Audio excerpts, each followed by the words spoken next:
दोस्तों, पैसा कहाँ लगाना चाहिए? फिक्स डिपॉजिट में या म्यूचुअल फंड में? कंफ्यूज हो? चलो सीखते हैं। 500 रुपए का नोट याद है ना? 5 साल पहले इससे क्या मिलता था? Full petrol tank. आज सिर्फ आधा। यही होता है इन्फ्लेशन, जिसे कहते हैं महंगाई। इन्फ्लेशन का मतलब हर साल आपके पैसों की बाइंग पावर कम होती जा रही है। तो सवाल यह है, आपका पैसा बढ़ा रहा है या घट रहा है? अब बात करते हैं फिक्स डिपॉजिट की। सिक्योर ऑप्शन है और टेंशन फ्री, बट आरबीआई सिर्फ 5 लाख तक की एफडी की गारंटी लेती है। इसका मतलब है, अगर किसी बैंक की फेलियर या लिक्विडेशन होती है तो डीआईसीजीसी आपके fix deposit principal plus accrued interest मिला के मैक्सिमम 5 लाख रुपए तक रिफंड गारंटी करता है।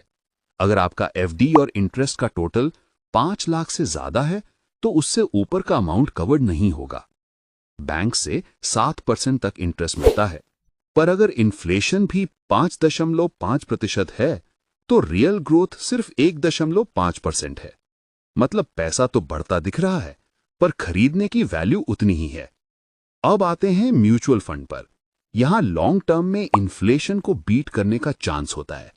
इक्विटी म्यूचुअल फंड्स हिस्टोरिकली 10 से 12% तक रिटर्न देते हैं। अगर इन्फ्लेशन है 5.5%, तो रियल गेन फिर भी 4.5 से 6.5% बन जाता है।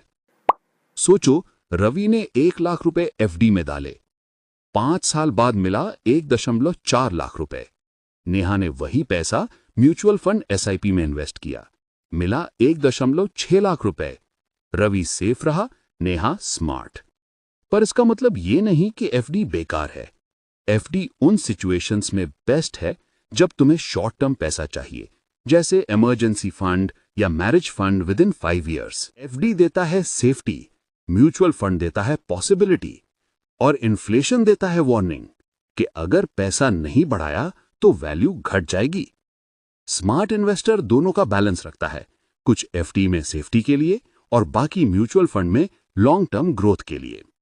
तो बताओ कमेंट में, तुम्हारा पैसा इन्फ्लेशन से तेज भाग रहा है या पीछे रह गया? FD equal to safety, MF equal to growth, inflation equal to wake up call.